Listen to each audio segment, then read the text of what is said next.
Well, good morning. I actually just popped over to the trailer here, doing a weekly check, make sure there's no flooding and the furnace is still keeping the place warm. Check for rodents. Unfortunately, that's kind of an issue. If you're not going to live in the place, you're going to have, undeniably, you're going to have a mouse or something find his way in there. But looks pretty good. So we're going to head back out. Don't have a whole bunch on the docket today. So Dad did get his swing auger put back together. And we have our single axle loaded with canola, Super B's loaded with canola. So I think I might take that up if I can get it started and unload that single axle anyways, because I need a truck to fill my feed bins. And there's a little bit of those canola sunflower screenings on that white truck yet. That's normally the one that I use. Also, we got to take that clutch out of the brown truck and find out if it's a button clutch that needs to be like rebuttoned or if it can be replaced or whatever, because we noticed it slipping a little bit during the fall. That International also needs, I think, a fuel pump maybe, and definitely needs a rad. So a little bit of maintenance to do there. Yesterday, I fired up every machine in this shed. So 2 tractors, swather, sprayer, 2 combines, and even Mother's motorhome. Everything fired up, amazing. So I let everything run for about half an hour, and then I disconnected all the batteries, actually like physically unhooked them. So hopefully we can go through a season where we don't have to replace $5,000 worth of batteries right off the bat next spring. So once we get going here, and I get that International, or that single axle unloaded of canola, we're gonna check out some new tech. So I have already had this all plugged in and set up because I'm not the kind of person that's going to try to do a tutorial on something he doesn't understand. This is old tech, if you will. See, it takes so long to turn on.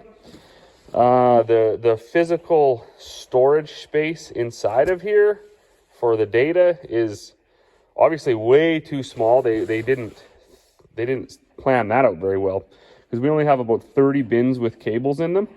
And it's already got about 10% storage left, and we plug it in right after harvest every 2-3 days, and then as the winter moves on, we stretch it out, and by February, March, we're plugging it in maybe once a week to every bin. So that's not very good as far as storage goes, but I'll go to our canola bin, because that's the most interesting one, because we've put the fan on that. So you get this screen, which brings you into a more detailed temperature, because it reads out the decimals. On the next screen, 6.9 will say 7. It doesn't read decimals, so that's where you get your 7 there. And then you also get a graph of your each line is an individual sensor. This particular bin has 7 sensors, so there's 7 lines here, and you see them go up and down. So this one would be the history. The bottom reads days. So if we go back, say, to 30 days, which is long before we turn the fan on, you'll see all the temperatures basically stabilized due to the way that the air naturally moves through the bin. They do fluctuate a little bit, and they're supposed to start cooling.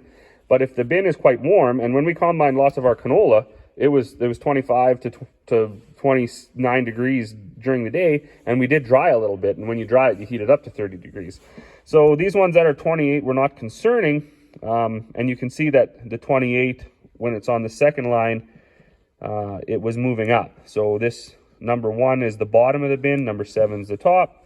So what you want to see is the heat, slowly move up the sensors until it finally gets to the top of the bin and moves out. It'll do that on its own, but if you have an aeration fan, you can help it do that. So when we go to right around here, that's when we turn the fan on. So you see these drop from 21 down to 17, and these ones go up because the heat is moving up, and then you'll end up with a triangle, and the small numbers will start to take over the screen as you move it. And that's how we monitor them. You plug this in, and you wait 2 minutes for it to read all the data, and then you unplug it. And it was getting a little bit frustrating. The batteries weren't so good on that anymore. It couldn't handle the cold. I don't know the crystal display or whatever those are, they can't take the cold weather. So if it was minus 30, you'd have to warm it up in your truck for 10 minutes, run out, quickly plug into a bin, and within 2 minutes it was already starting to, the screen was delayed, and then it would just shut itself off. So actually a real piece of junk. And unfortunately with a lot of egg stuff, that's what you encounter right off the bat. These manufacturers, they have a really, really good idea, but they just don't, you know, I think they're all profit, right? I really do believe that. They don't want to, they try to get all the junk and put it all together, sell it for a huge price, and then they adapt as they go on, because most things, most innovation in ag, you see it change very quickly from the prototype of the first one sold. So now they sell you this. It's also, this monitor when I bought it was $1,000. This is also $1,000. So you don't have to change the cables or anything. This, I think, I'm gonna call it a Bluetooth transmitter or whatever. So you plug this into the cable and then it just Bluetooths to your phone the same information as far as temperature goes, but being an app and being on a colored iPhone display, there's quite a bit more. I'm not going to say there's more information. There's no more information that's really necessary, but it's colorful now, and there's an actual physical picture of the bin, and there's some green and some yellow and some red and things like that. But once I get back into the house, because I can't screen record on my phone, I'll plug into my my iPad because it has the same app, and I'll show you the difference, because you've seen what this old school monitor offers. So I may as well show you what the new Bluetooth thing offers. And it was okay because we didn't have to buy the software. You just buy that monitor, download the app for free, and then you're back checking bins. The one cool thing that I do like about it, it's not remote. Ours isn't hooked up to the internet, so you still have to go and plug into each bin individually, but the app syncs to all the phones. So Corey put it on her phone, we put it on the iPad, I got it on my phone. So if she's gonna go check the bins, it automatically will sync to the app, and when I log in, I can see the new information, which is kind of handy. Well, I got the single axle unloaded, and strangely enough, that truck started without being boosted. I think one of 4 batteries has failed. And of course, when that happens, it basically wipes out the other batteries, it seems. In any battery system where there's more than one, if you have one fail, it seems to rob all the life out of the good one. So while that airs up, I'm going to put my gloves in my pocket or I'll never find them again. This is the bin checker. I'm going to just plug it in here. And then once we get into the house, we'll do a quick video on what it looks like on an iPad screen. Well, I've checked all my bins, and I got to admit, at this point, I'm kind of just walking around aimlessly in one of those ruts where you don't know exactly what you should be doing, because I don't want to waste a bunch of energy on moving grain if it's not required. But at the same time, I've already made up my mind this morning that I was going to move grain, so I'm probably going to do that anyways. I checked all my bins. Of course, you can't see that, but I'll show you later. Every bin is trending down. So there are some that are still like 26 degrees from harvest, mostly in the bigger bins, or a couple of the bins where it was really hot when we were combining. They'll show red on the screen because my threshold is set only to 20 degrees Celsius, and they're at 23 or 26. But they're all trending down. So it's gonna take basically some minus 20s to aid in that. And as long as grain is trending down, there's nothing wrong with it. It's when it's starting to generate its own heat that you got an issue. Some of the canola bins that I blew on when we did have that minus 20 snap, I think it was like a week and a half ago, of course they cooled down, but then it got to be plus 10, so I don't know, it's been a weird fall. But what I think I might do is set this little 7-inch red auger up, take as much I can out of this second bin here, because that's canola and it was all dry and good, and then I'll put however much I can until the auger stops running in that 5400, and then I'll put the rest of Carl in the 5400, and they'll end up being like 3/4 full, and then I want to leave it blow on that 10,000 because it's almost, the very top sensor now is just at 20 degrees. So all that 29 degree temperature has moved out.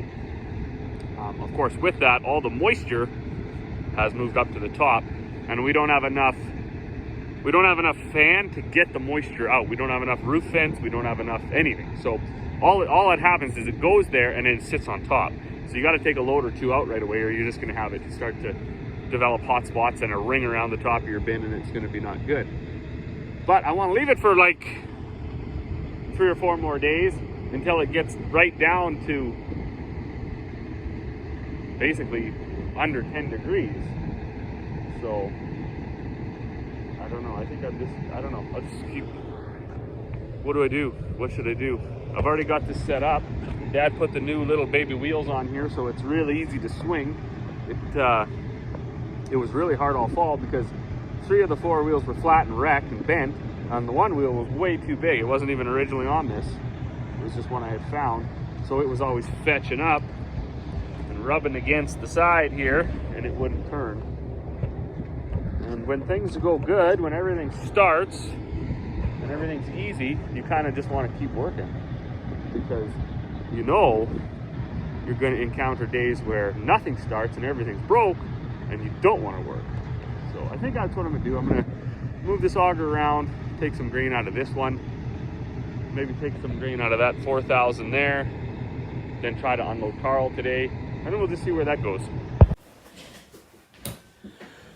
Whew. Well, that was, boy, it was windy outside, and I'm actually pretty pumped to be back in the house.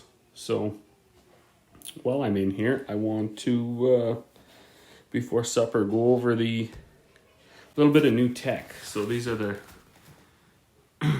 this is the new program when you get the updated bin checker, if you will. If you wanted to check your bins, you would plug that Bluetooth remote thing in and then click here and start rescan. Of course, we're not going to do that, but it's pretty interesting. There's some pretty quick stuff that I like right away. Temperature trend is one, so you can see, you don't have to click. It tells you that your sensors are trending down. Threshold you can set right here. I got it set from 0 to 20. I don't exactly know when these change to caution and warning. I didn't find that in the user manual yet. I assume it's probably plus or minus maybe 10% or something. So these ones I plugged in today. You can go to this heat map. It's kind of neat. It shows that this sensor right here, being black, isn't even in grain anymore because I had taken a load out. You can click on the sensor and click the last 7 days. You see it's trending down. If you had moisture cables, which we don't, they would register, in the graph, I think along this, they'd be a blue line, I think. You can also manually add moisture. If you go to, I think you got to change it to CGC. There's some other stuff. Of course, we don't have fans, and I don't exactly know what's in the event part here, but the other thing that's not too great about this grain type, they don't have a provision for green peas, and they don't have an option to just manually enter what's in there. They got these preloaded ones, and that's that. That's pretty goofy, pretty stupid.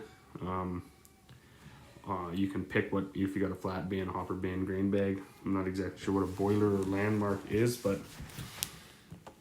there's some of that. Of course, these guys, I believe now are selling globally, so they've got to be able to adapt to every market. So now as you scroll, I had already numbered the bins and put what was in them. It's pretty neat because it'll almost give you a rough idea of what's in your bin by turning on and off the individual sensors. So these 3 are off because they're not even in the grain.